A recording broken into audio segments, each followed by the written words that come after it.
Bonjour tout le monde. Aujourd'hui, je vous propose une chronique au sujet de la chasse. Actuellement, en France, on dénombre 1 million de personnes qui pratiquent la chasse. C'est 2 fois moins qu'à la fin des années 1970. Et les chasseurs pourraient être confrontés à devoir appliquer de nouvelles règles. L'objectif de ces règles, limiter le nombre d'accidents. Un nombre d'accidents qui est tout de même en baisse ces dernières années. D'après Willy Schran, le président de la Fédération nationale des chasseurs, les accidents ont décru.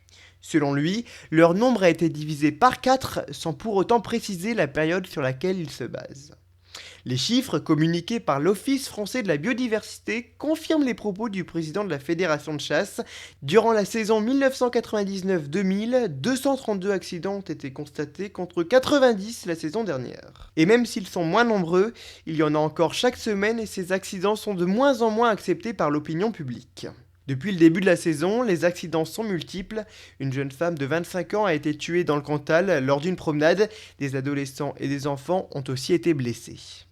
Et si globalement les chiffres montrent une baisse, les tirs près des habitations, quant à eux, ne diminuent pas. Afin de préserver la sécurité des Français, le gouvernement a proposé de nouvelles règles. Parmi ces mesures, les chasseurs pourraient être soumis à un délit d'alcoolémie, un peu comme les automobilistes, c'est-à-dire qu'ils ne devraient pas avoir un taux d'alcoolémie de plus de 0,5 g d'alcool par litre de sang. Le président de chasse s'y est montré favorable. Et autre mesure qui reprend en partie ce qu'avait proposé Jean-Luc Mélenchon dans son programme, la chasse pourrait être interdite le dimanche après 14 h. Reste maintenant à voir si ces mesures finiront par être adoptées par l'Assemblée nationale.